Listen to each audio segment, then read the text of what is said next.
안녕하세요. 그 시절 그 스타의 김동건입니다. 여러분은 혹시 일생을 바쳐 쌓아 올린 명성과 그럴듯한 이름 석자 뒤에서 누구에게도 차마 말하지 못한 채 혼자만 삼켜온 고백이 있으신지요? 우리는 평생 가족을 위해 또 사회적인 체면을 위해 스스로를 지우며 살아가는 법을 먼저 배웠습니다.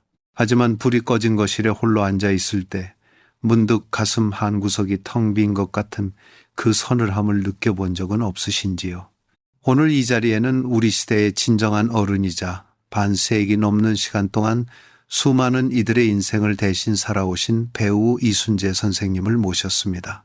단순히 화려한 스타의 삶이 아니라 한 시대를 정직하고 치열하게 버텨온 한 남자의 깊은 침묵과 그 뒤에 숨겨진 진실한 이야기를 나눠보려 합니다. 선생님, 오늘 이 자리에 귀한 걸음 해주셔서 정말 감사합니다. 김동건 선생님, 참으로 오랜만입니다.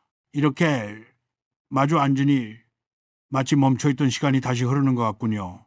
사실 저 같은 사람이 무슨 할 말이 그리 많겠느냐며 사양도 했습니다마는 나이가 들수록 자꾸만 뒤를 돌아보게 되는 건 어쩔 수 없는 모양입니다.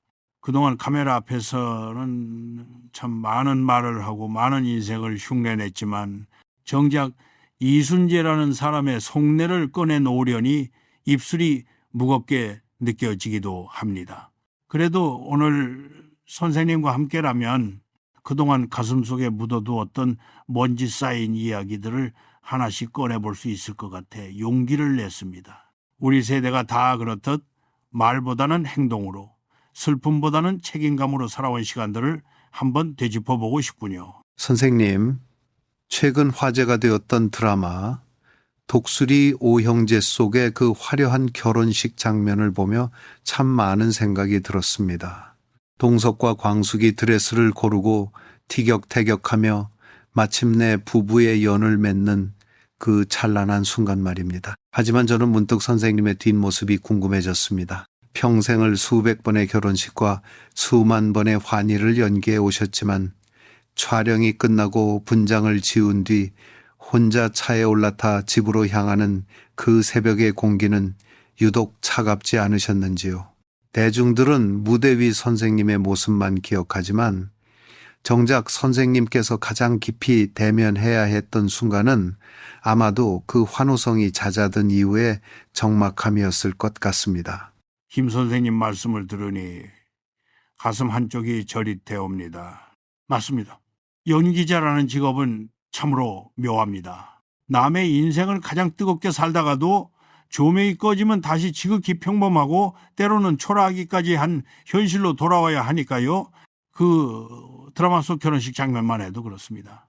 화면 속에서는 모두가 웃고 축복하지만 저는 그 촬영을 마치고 돌아오는 길에 핸들을 잡은 손이 떨리는 걸 느꼈습니다. 내가 지금껏 누군가의 아버지로 혹은 누군가의 남편으로 무대 위에서 쏟아부었던 그 수많은 말들이 정작 나의 아내나 나의 자식들에게는 얼마나 가닿았을까 하는 자책 때문이었지요. 젊은 시절에는 그저 앞만 보고 다녔습니다. 배고프고 가난했던 시절, 연극 무대에서 배역 하나를 따내기 위해 밤을 지새우고 방송국 복도에서 하루 종일 대기하던 그 치열함이 오로지 가족을 위한 것이라고 스스로를 위로했지요. 하지만 이제 와 생각해보면 그것은 나의 명예를 위한 욕심이었을지도 모릅니다. 연기를 마치고 새벽 3시쯤 집에 들어가면 아이들은 이미 잠들어 있고 아내는 거실 소파에서 웅크린 채 나를 기다리다 잠이 들어 있었습니다. 그 적막한 거실에서 아내의 얼굴을 가만히 내려다볼 때 저는 비로소 제가 연기한 그 어떤 비극보다 더 깊은 슬픔을 느꼈습니다. 나는 세상 사람들에게 박수받는 배우일지 모르나 정작 내 가족에게는 늘 부재 중인 가장이었으니까요. 선생님의 그 정적 가득한 거실 풍경이 눈앞에 그려지는 듯합니다. 우리는 흔히 성공을 위해 무언가를 희생하는 것이 당연하다고 교육받으며 자란 세대이지요. 특히 한국의 아버지들에게 희생은 곧 훈장과도 같았습니다. 하지만 그 훈장이 때로는 사랑하는 이들에게는 지울 수 없는 외로움의 흉터가 되기도 한다는 사실을 우리는 참 늦게야 깨닫게 되는 것 같습니다. 선생님께서는 그 긴 시간 동안 침묵으로 일관하셨던 이유가 단순히 성격 때문이었습니까? 아니면 그것이 가장으로서 지켜야 할 마지막 자존심이었습니까? 그것은 자존심이라기보다는 차라리 두려움에 가까웠을 겁니다.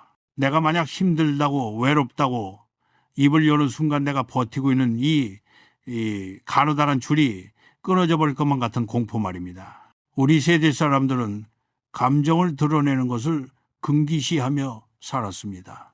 아버지가 울면 집안이 흔들린다고 믿었지요. 그래서 동석이가 광숙이에게 독단적으로 굴고 돈으로 문제를 해결하려 하는 그 서툰 모습들을 볼 때 저는 사실 그 아이를 탓하기보다 가여운 마음이 먼저 들었습니다. 그러는 그 아이 역시 사랑을 표현하는 법을 배우지 못한 채 오직 책임지는 법만 강요받으며 자란 우리네 아들들의 자화상이기 때문입니다. 저 역시 그랬습니다. 밖에서 아무리 힘든 일이 있어도 심지어 동료들과 불화가 있거나 연기가 마음대로 되지 않아 괴로워도 집에 들어서면 현관문 앞에서 표정을 고쳐잡았습니다. 아무 일 없다는 듯 헛기침을 하며 들어가는 그 짧은 순간이 제가 일생 동안 해온 연기 중 가장 고통스러운 연기였지요. 배우로서의 리순제이는 화려한 조명 아래서 박수를 받았지만은 인간 리순제이는 그 조명 뒤편 어두운 구석에서 홀로 담배를 태우며 스스로를 다독여야 했습니다. 명예라는 것, 이름이 알려진다는 것이 참으로 무겁습니다. 그것은 마치 벗을 수 없는 갑옷을 입고 평생을 걷는 것과 같습니다. 사람들은 그 갑옷의 반짝거림만 보지만 그 안에서 살이 짓무르고 땀에 젖어 신음하는 속살은 아무도 보지 못하지요. 아니, 보게 해서도 안 된다고 믿었습니다. 그것이 우리 시대가 정의한 남자의 무게였으니까요. 벗을 수 없는 갑옷이라니 참으로 뼈아픈 비유입니다. 그 갑옷을 입고 계신 동안 선생님의 내면에서는 얼마나 많은 외침이 있었을까요? 침묵이 깊어질수록 그 안의 이야기는 더 단단하게 굳어져 갔겠지요. 오늘 우리가 나누는 이 이야기들이 어쩌면 그 단단하게 굳어버린 껍질을 아주 조금씩 녹여내는 과정이 되기를 진심으로 바랍니다. 선생님께서 그토록 지키려 하셨던 그 명예와 책임의 이면에는 결국 한 사람으로서 사랑받고 싶고 이해받고 싶었던 본연의 갈증이 분명히 있었을 텐데 말입니다. 맞습니다. 이제야 고백하지만 가끔은 누가 나를 좀 알아봐 주지 않아도 좋으니 그저 동네 어귀 작은 포장마차에서 이름 모를 사람과 소주 한 잔 나누며 내 고민을 털어놓고 싶을 때가 있었습니다. 하지만 다음 날 아침이면 다시 정장을 차려입고 사람들의 기대에 부응하는 완벽한 이순재로 돌아가야 했지요. 연기가 끝나면은 공허함이 밀려옵니다.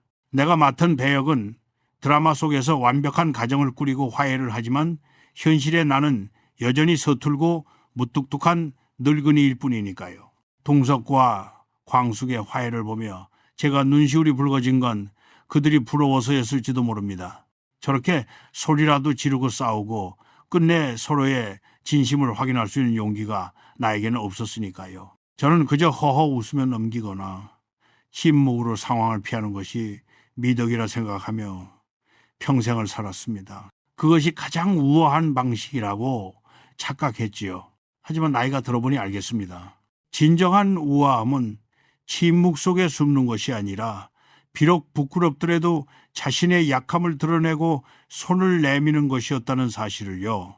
이 나이가 되어서야 비로소 보이는 것들입니다. 김 선생님, 아까 드라마 속 광숙이가 드레스 때문에 속상해하던 장면 기억하시지요? 어깨가 너무 파였다느니 어린애 같다느니 하는 동석의 타박에 광숙의 얼굴이 순식간에 어두워지던 그 찰나 말입니다. 저는 그 얼굴에서 우리네 여인들이 평생토록 겪어온 거대한 벽을 보았습니다. 사실 그건 드레스 한 벌의 문제가 아니지요. 자신이 선택한 아름다움조차 누군가의 허락을 받아야 하고 가문의 품이라는 명목 아래 개인의 취향은 죽여야 했던 그 오랜 관습의 무게입니다. 저 역시 젊은 시절에는 참 무심했습니다. 아내가 예쁜 옷을 사오면은 수고했다는 말 대신 그런 걸 뭐하러 샀느냐, 남들 보기 부끄럽지 않겠느냐 하며 면박을 주곤 했지요. 그때 아내의 표정이 딱 광숙이 같았을 겁니다. 우리는 그것이 질서라고 믿었고 그것이 집안의 위신을 세우는 길이라 믿었지만 사실은 한 사람의 영혼을 좁은 틀 안에 가두는 일이었음을 이제야 깨닫습니다. 거울 속의 자신을 보며 낯설어하던 그 광숙의 눈빛은 어쩌면 평생을 누군가의 아내로, 누군가의 어머니로만 살며 정작 자기 자신의 얼굴을 잃어버린 우리 세대 모든 여성의 눈물겨운 초상일지도 모릅니다. 선생님의 말씀을 들으니 가슴 한구석이 아려옵니다. 우리 사회에서 체면과 예절이라는 것이 때로는 얼마나 가혹한 굴레였는지를 다시금 생각하게 되네요. 광숙이 느꼈던 그 서운함은 단순히 옷 때문이 아니라 자신의 존재가 부정당했다는 상실감이었을 것입니다. 선생님께서는 배우로서 수많은 배역의 옷을 입으셨지만 정작 이순재라는 개인의 옷을 입고 오롯이 서 계셨던 적은 언제였습니까? 우리는 늘 타인의 시선이라는 거울 앞에 서서 스스로를 검열하며 살고 있는 것은 아닐지요. 참으로 날카로운 질문이십니다. 돌이켜보면은 저 역시 평생을 타인의 시선이라는 감옥 안에서 살아온 것 같습니다. 배우라는 직업 때문이기도 했겠지만 한국 사람이라면 누구나 가슴속에 남 부끄럽지 않게라는 가시를 품고 살지 않습니까? 제가 연극 무대에서 왕의 의복을 입고 그럼하게 서 있을 때나 텔레비전에서 인자한 할아버지를 연기할 때나 그 옷들은 저에게 안도감을 주었습니다. 왜냐하면 그 옷을 입고 있는 동안은 누구도 저의 본 모습을 추궁하지 않으니까요. 하지만 분장실 거울 앞에서 그 옷들을 하나씩 벗어 던질 때 거울 속에 남은 앙상하고 늙은 사내를 마주하는 것은 참으로 고역이었습니다. 너는 누구냐? 넌 질문에 답할 말이 없었기 때문입니다. 광숙이가 드레스 인테리어 매장에서 동석의 독단적인 태도에 폭발했을 때 저는 속으로 잘했다, 더 크게 소리 질러라 하고 응원했습니다. 우리 세대에는 감히 하지 못했던 그 저항이 어쩌면 늦었지만 지금이라도 우리가 배워야 할 솔직함이 아닐까 싶었습니다. 우리는 너무 오랫동안 침묵을 미덕으로 삼았고 참는 것을 인격으로 여겼습니다. 하지만 그 참음이 쌓여 응어리가 되고 결국은 사랑하는 사람 사이를 가로막는 거대한 담벼락이 된다는 것을 왜 그때는 몰랐을까요? 그 담벼락이라는 표현이 참 와닿습니다. 우리가 쌓아 올린 질서와 예절이 오히려 소통을 방해하는 벽이 되었다는 사실이 참 아이러니하군요. 선생님께서는 그 벽을 허물기 위해 어떤 노력을 하셨는지요? 아니면 여전히 그 벽 뒤에서 안온함을 느끼고 계시는지요? 솔직히 말씀드리면은 아직도 그 벽을 허무는 것이 두렵습니다.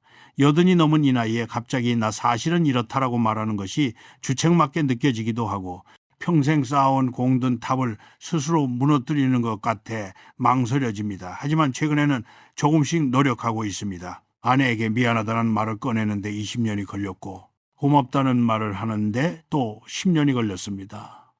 드라마 속 동석이가 광숙에게 사과를 할 때 그 사과가 얼마나 힘겹고 위대한 일인지 저는 알 것 같았습니다. 남자가 무릎을 굽히는 것은 자존심을 버리는 것이 아니라 사랑을 지키기 위한 마지막 몸부림이지요. 우리 세대 청취자분들께 꼭 말씀드리고 싶습니다.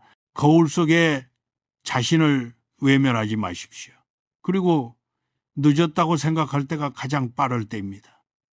옆에 있는 사람의 손을 잡고 그동안 예절이라는 이름으로 가두어 두었던 진심을 단 한마디라도 꺼내보시길 바랍니다. 그것이 우리가 남은 생애 동안 입어야 할 가장 아름다운 드레스이자 예복이 아닐까 싶습니다. 동석이가 주실에게 골든캣을 보증금을 내주었다는 소식을 광숙이가 알게 되었을 때의 기막힌 표정을 보셨습니까?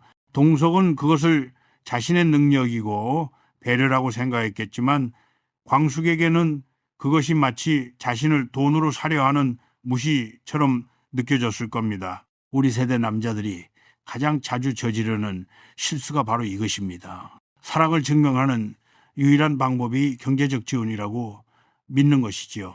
가난했던 시절을 지나온 우리에게 돈은 생존이었고 가족을 굶기지 않는 것이 가장의 최대 덕목이었습니다.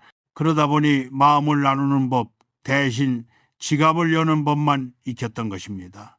하지만은 진심이 빠진 돈은 때로 독이 됩니다. 상대방이 정말로 원했던 것은 고생 많았지 라는 따뜻한 한마디와 손잡아주는 온기였는데 우리는 엉뚱하게 수표 한 장을 내밀며 할 일을 다 했다고 자부해온 것은 아닐까요? 그 어긋난 타이밍이 쌓여서 결국 돌이킬 수 없는 냉전을 만듭니다. 맞습니다, 선생님. 돈으로 해결한다는 말은 참 편리하지만 차가운 말이지요. 특히 자존심이 강한 사람들에게는 그것이 오히려 모욕으로 다가갈 수 있습니다. 선생님께서도 혹시 젊은 시절 진심을 전하고 싶었지만 서툴러서 돈이나 물건으로 대신하셨던 기억이 있으신지요? 그때 아내분의 반응은 어떠했습니까? 수없이 많았지요. 한 번은 아내와 크게 다투고는 화해할 용기가 나지 않아 당시로서는 꽤 비싼 외제 향수를 사서 화장대 위에 슬그머니 올려둔 적이 있습니다. 저는 그게 제 나름의 사과였고 최고의 성이라고 생각했습니다. 그런데 며칠 뒤에 보니 그 향수가 뜯지도 않은 채로 구석에 처박혀 있더군요. 나중에 알았습니다. 아내는 향수가 아니라 저와 마주 앉아 조용히 차 한 잔 마시며 제 속마음을 듣고 싶어 했다는 것을요. 드라마 속 광숙이가 모든 돈으로 해결하고 혼자 결정하며 통보하는 방식에 분노하는 것을 보며 저는 제 과거의 뒤통수를 얻어맞은 기분이었습니다. 우리는 늘 통보를 배려라고 착각합니다. 너 힘들까 봐 내가 미리 다 해놨어 라고 말하지만 사실 그건 상대방의 결정권을 빼앗는 행위일 수도 있지요. 특히나 노년이 되면은 자식들에게 돈을 쥐어주는 것으로 권위를 지키려 하는 분들이 많습니다. 하지만 돈이 떨어지면은 권위도 사라집니다. 오직 진심만이 낚지 않고 남는 것인데 왜 우리는 그토록 보이지 않는 마음을 쓰는 것에는 인색하고 눈에 보이는 돈을 쓰는 것에는 목숨을 걸었는지 모르겠습니다. 가난을 겪어본 세대이기에 어쩔 수 없는 한계였을지도 모릅니다. 하지만 이제는 우리가 그 결핍에서 벗어나야 할 때가 아닌가 싶습니다. 선생님께서는 이제 돈보다 더 가치 있는 진심의 유산을 어떻게 준비하고 계시는지요? 이제는 긴 편지를 씁니다. 말로는 도저히 나오지 않는 간지러운 이야기들을 펜으로 꾹꾹 눌러 씁니다. 내가 그때 사실은 이랬다, 미안했다, 사랑한다 같은 말들 말입니다. 동석이가 만약 광숙이에게 돈을 내주기 전에 어머니를 돕고 싶은데 당신 생각은 어떠냐? 고 단 한마디만 물었다면 어땠을까요?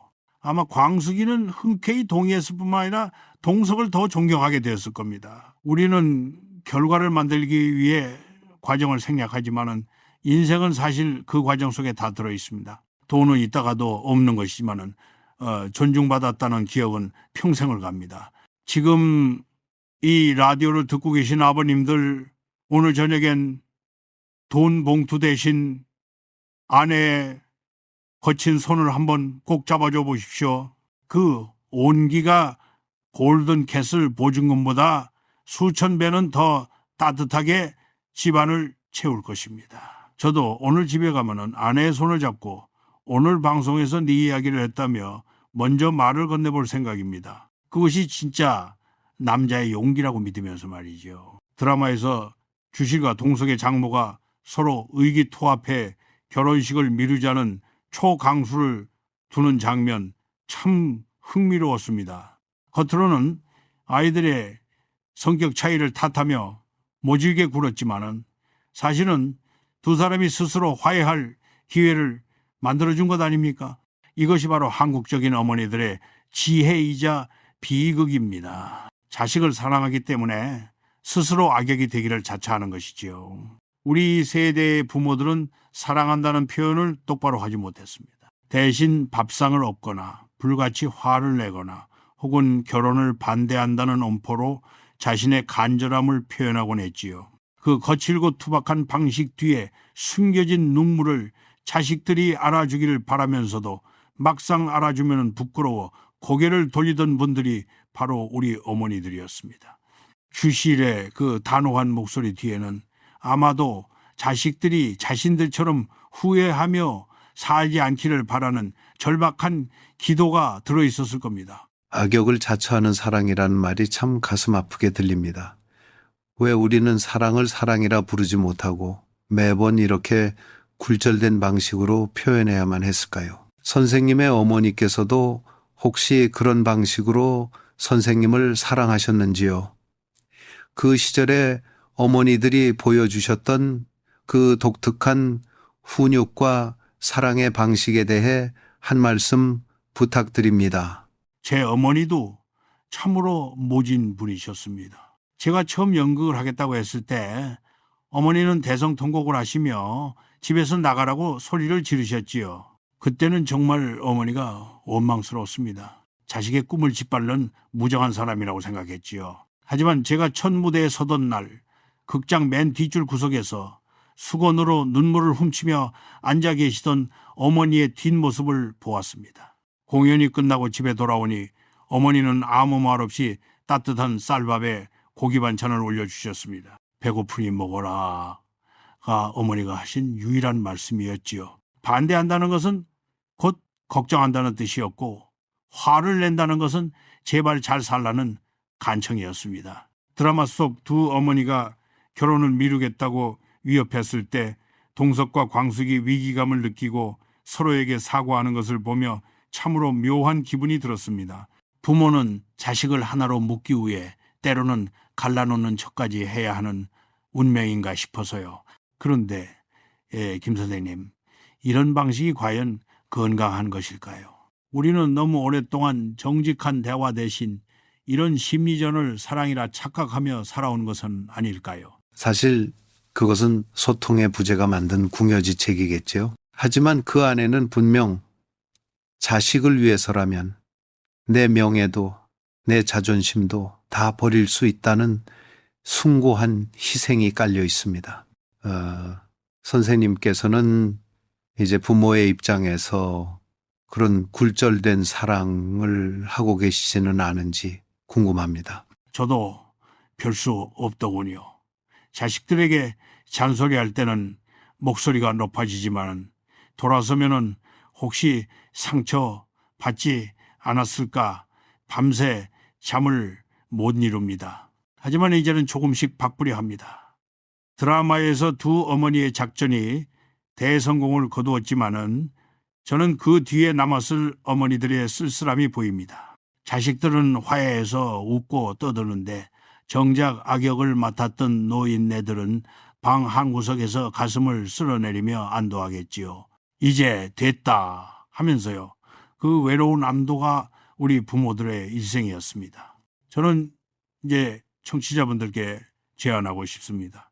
이제는 악역을 그만두십시오. 자식들에게 솔직하게 너희가 싸우면 내 가슴이 무너진다고 말씀하십시오. 기교와 작전은 잠시 효과가 있을지 모르나 진심은 영원히 남습니다. 주실과 장모님이 나중에 동석과 광숙에게 사실은 너희를 위해 그랬다고 고백하는 장면이 꼭 나오길 바랍니다. 우리 생에 더 이상 숨겨진 진심이 없도록 그렇게 투명하게 사랑하다 가고 싶습니다. 도곳하게 무너진 모습을 보셨습니까? 한때 세상을 호령하듯 당당하던 그 남자가 검찰 조사를 앞두고 피골이 상접한 채 중얼거리는 그 광경 말입니다. 내가 뭘 잘못했다고 그래. 다 한동석 그놈 때문이야 라고 소리치지만은 사실 그건 타인을 향한 분노가 아니라 무너져 내리는 자기 자신을 향한 비명이었습니다. 특히 가출했던 장미애가 돌아와 차려놓은 아침상을 마주하던 그 순간 도곳하게 눈에 맺힌 눈물을 저는 잊을 수 없습니다. 명예를 잃고 권력을 잃고 모든 것이 사라진 폐허 위에 남은 것은 결국 아내가 차려준 따뜻한 국밥 한 그릇이었습니다. 평생을 떵떵거리며 살았지만 정작 그를 구원한 것은 대단한 권력이 아니라 잊고 지냈던 일상의 소중함이었지요.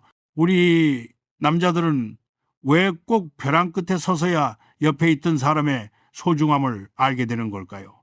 그 눈물은 참회였을까요? 아니면 마지막 남은 자존심의 부스러기였을까요? 도고탁의 그 눈물은 아마도 만감이 교차하는 지점이었을 겁니다. 자신이 지키려 했던 명예가 얼마나 허망한 모래성처럼 느껴졌겠습니까?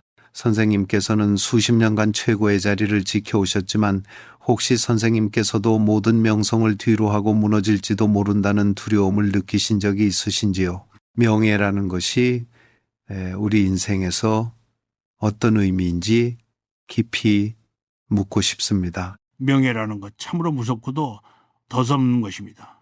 젊을 때는 그것이 황금관인 줄 알고 머리에 쓰려 애쓰지만 나이 들어보니 그것은 가시관과 다를 바 없더군요. 남들의 박수 소리가 커질수록 정작 제 내면의 소리는 작아졌습니다. 도고탁처럼 잘못된 길인 줄 알면서도 멈추지 못하는 것은 내가 쌓아 올린 것이 무너지는 것을 인정하기 싫기 때문입니다. 내가 틀렸다고 말하는 순간 지금까지의 내 인생 전체가 부정당하는 기분이 들거든요. 하지만 장미애가 조언했듯이 죄를 인정하고 내려놓는 것이야말로 진정한 용기입니다. 제가 아는 많은 선배 연기자나 동료들도 은퇴 후에 극심한 우울증을 겪곤 합니다.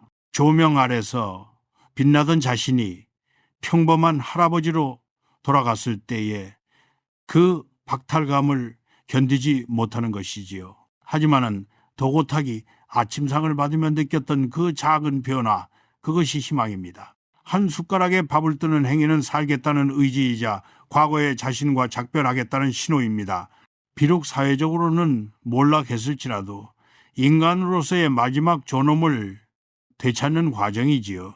명예는 남이 주는 것이지만은 존엄은 내가 지키는 것입니다. 명예는 남이 주는 것이고 존엄은 내가 지키는 것이다. 가슴에 깊이 새겨야 할 말씀입니다. 도고탁이 결국 한 숟가락을 떴다는 것은 우리 시대의 실패한 아버지들에게 보내는 위로일지도 모르겠네요. 선생님께서는 실패한 삶이란 무엇이라고 정의하시겠습니까? 실패한 삶이란 잘못을 저지른 삶이 아닙니다. 잘못을 저지르고도 끝내 그것을 뉘우치지 못하고 소중한 사람들을 원망하며 마감하는 삶이 진짜 실패한 삶이지요.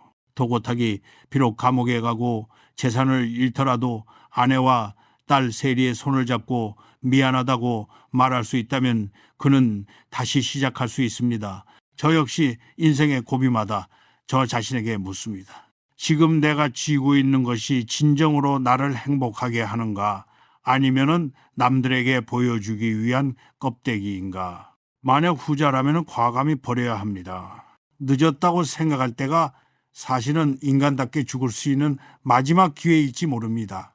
오늘 이 방송을 듣는 분들 중에도 사업의 실패나 명예의 실추로 괴로워하는 분들이 계실 겁니다. 도고탁의 아침상을 생각하십시오. 비록 초라해 보일지라도 당신을 위해 정성을 담아 밥을 차려준 누군가가 있다면 당신은 아직 완전히 무너진 것이 아닙니다. 그 밥상을 정직하게 마주하는 것부터가 다시 인간으로 돌아오는 첫걸음입니다. 저도 오늘 아침 아내가 차려준 밥상을 보며 그 소박한 기적에 감사해야겠습니다. 광숙이가 결혼식 전날 집안 대대로 내려오는 반지를 미순에게 건네주며 자신은 더 이상 며느리가 아니라 미순에게 맏며느리 자리를 맡긴다고 했던 장면 말입니다. 저는 그 장면에서 가슴이 뭉클했습니다. 그것은 단순히 귀금속을 넘겨주는 행위가 아니라 가문의 역사와 책임, 그리고 그동안 짊어졌던 고단한 무게를 다음 세대에게 신뢰로 넘겨주는 성스러운 의식이었기 때문입니다. 광숙이는 알았던 것이죠. 자신이 그 자리를 움켜쥐고 있는 것보다 진정으로 그 역할을 수행할 수 있는 사람에게 길을 터주는 것이 가문을 살리는 길이라는 것을요. 우리 사회에 어른들이 배워야 할 퇴장의 미학이 바로 여기에 있습니다. 권위를 내세워 자리를 지키는 것이 아니라 후배들을 믿고 기꺼이 무대를 내어주는 그 넉넉한 말입니다. 퇴장의 미학이라니 참으로 멋진 표현입니다. 하지만 현실에서는 그 자리를 내놓는 것이 죽기보다 힘든 분들이 참 많습니다. 자신이 없으면 조직이나 가정이 돌아가지 않을 것이라는 착각 때문일까요? 선생님께서는 연기 생활 반세기 동안 수많은 후배에게 자리를 내어주셨을 텐데 그때마다 서운하거나 불안하지는 않으셨는지요? 서운하지 않았다면 거짓말이겠지요. 저 역시 주인공에서 조연으로 다시 단역으로 밀려날 때마다 가슴 한 구석이 텅 빈 것처럼 허전했습니다. 나도 아직 할 수 있는데, 내가 저 친구보다 잘할 수 있는데 하는 욕심이 왜 없었겠습니까? 하지만 어느 순간 깨달았습니다. 배우가 무대에서 영원히 살 수 없듯 인생도 영원히 주인공일 수는 없다는 사실을요. 광숙이가 미순에게 반지를 줄 때 그녀의 마음이 얼마나 가벼워졌을지 저는 압니다. 그것은 포기가 아니라 완성입니다.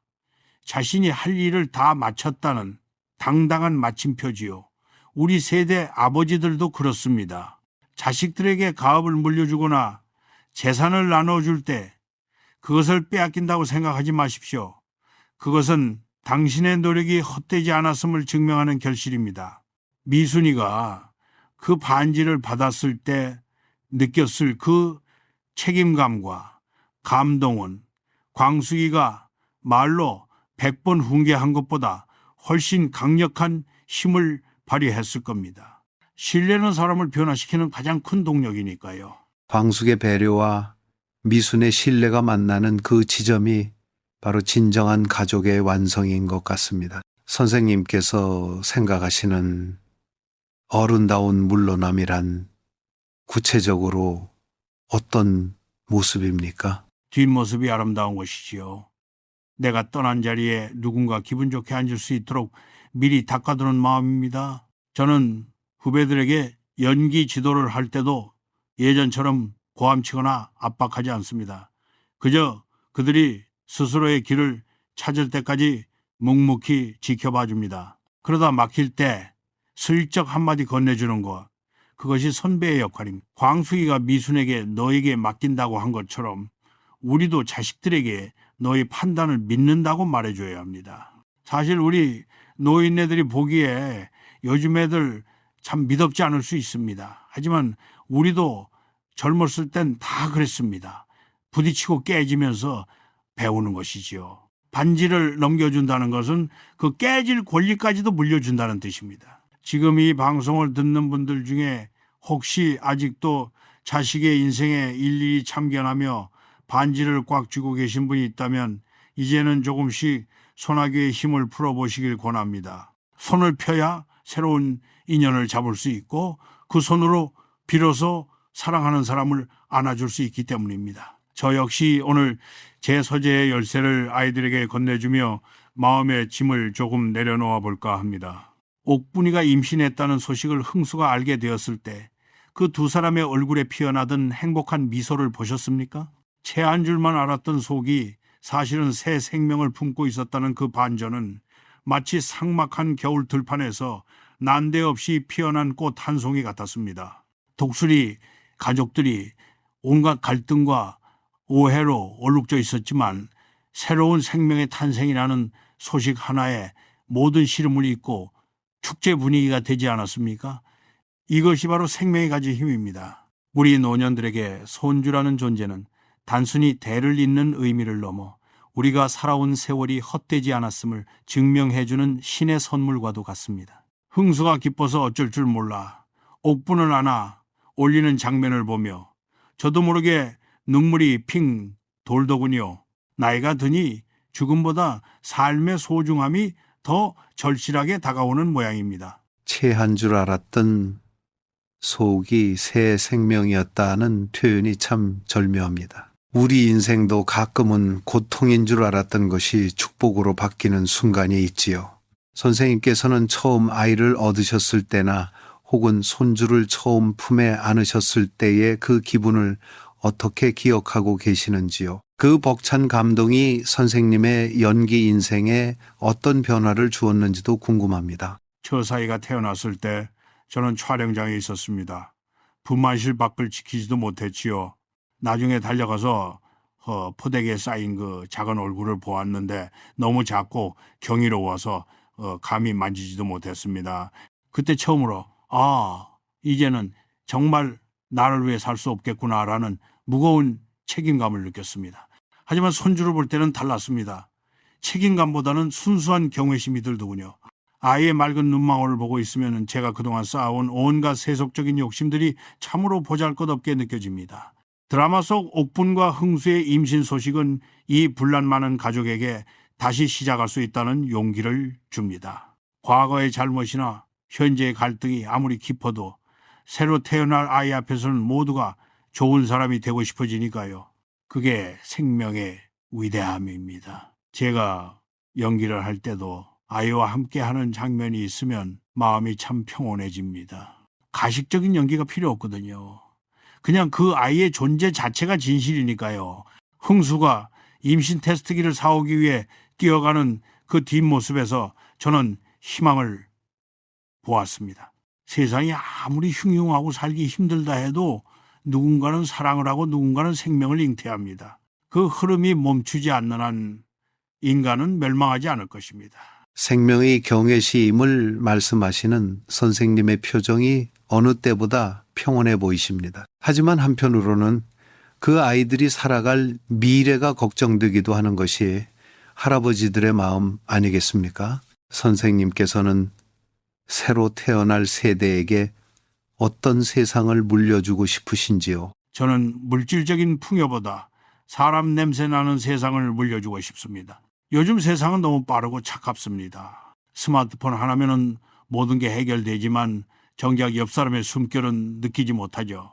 옥분과 흥수가 가난하더라도 서로의 배를 어루만지며 웃을 수 있는 그런 소박한 행복이 살아있는 세상을 물려주고 싶습니다.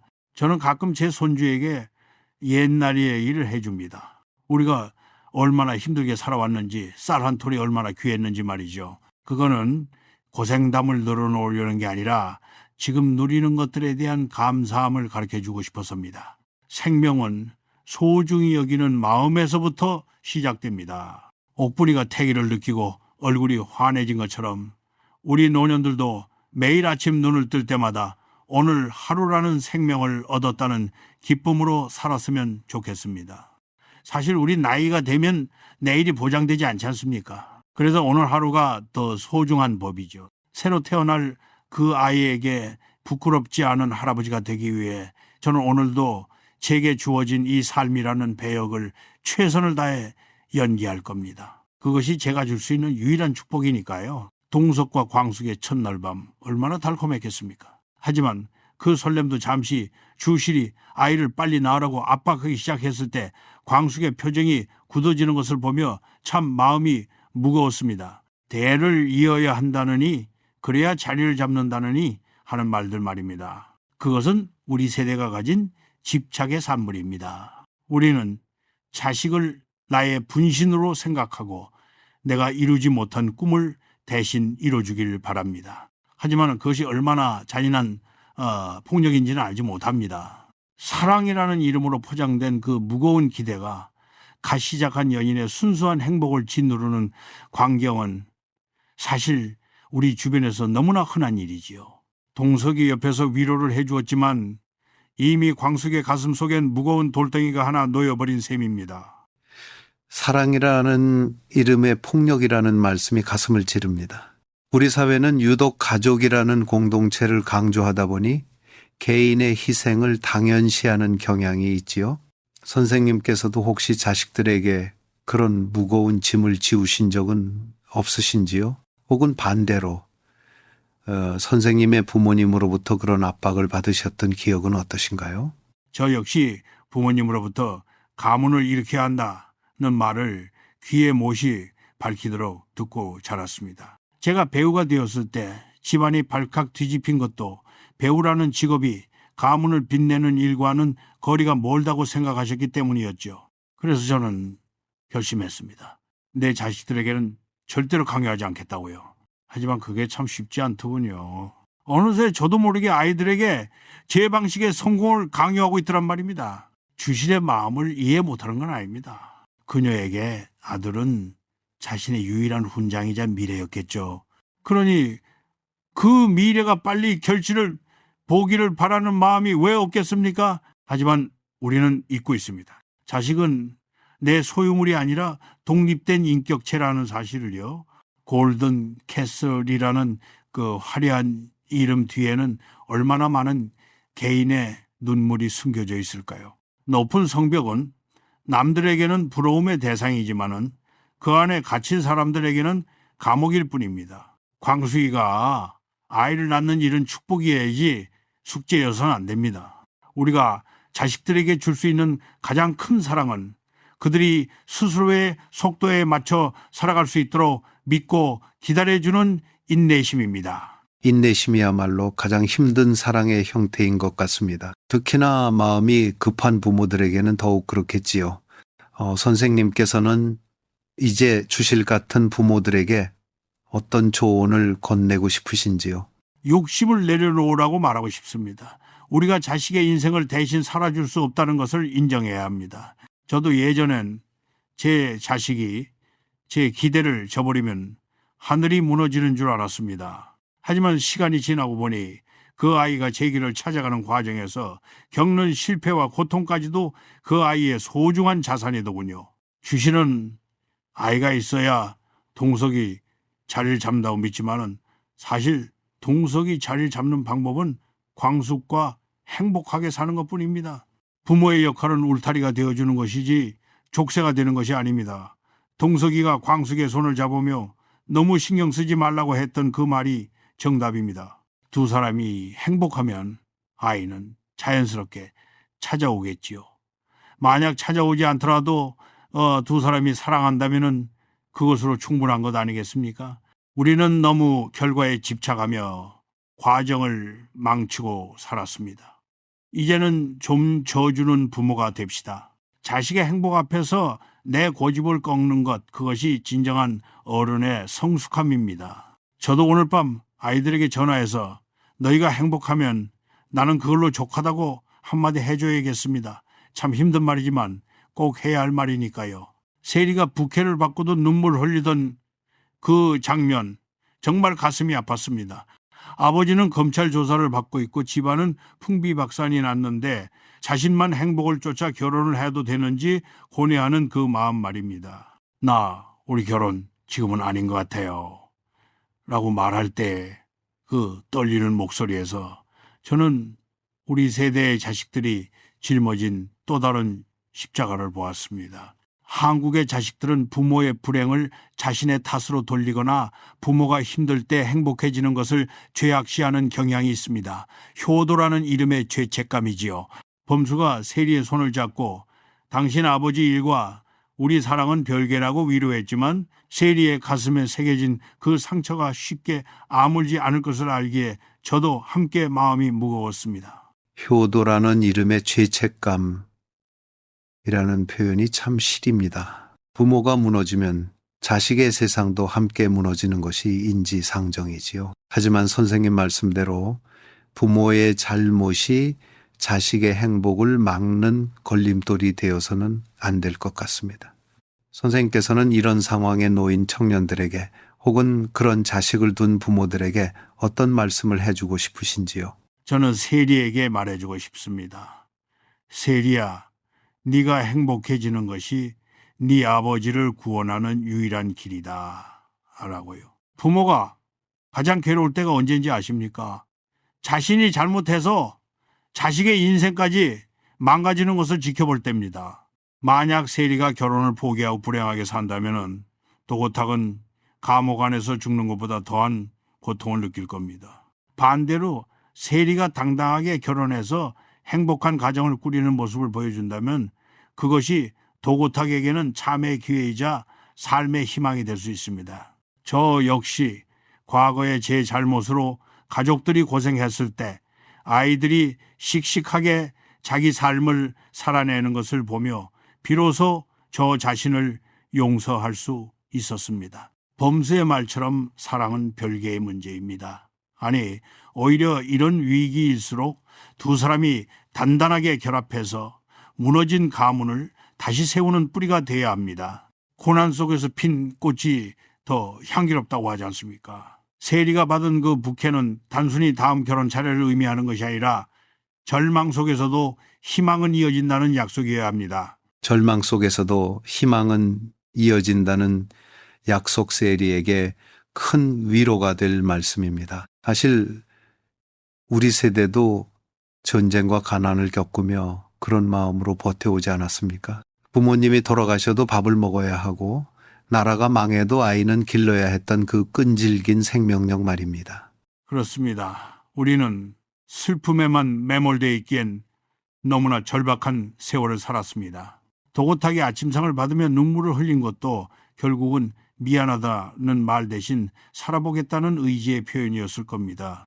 세리 역시 그 눈물을 닦고 범수의 손을 잡아야 합니다. 그것이 부끄러운 일이 아닙니다. 부모의 어두운 그림자를 걷어내는 것은 자식의 밝은 웃음뿐입니다. 지금 이 방송을 듣는 청취자분들 중에도 집안 사정이나 부모님 문제로 사랑을 포기하려 하거나 꿈을 접으려는 젊은이들이 있다면 꼭 전하고 싶습니다. 당신의 인생은 당신의 것입니다. 부모를 사랑하는 가장 좋은 방법은 당신이 세상에서 가장 행복한 사람이 되는 것입니다. 저는 세리와 범수의 결혼식에서 도고탁이 죄수복을 벗고 멀리서나마 웃으며 지켜보는 그 장면을 상상해 봅니다. 그제야 도고탁도 진정으로 용서받을 수 있을 테니까요.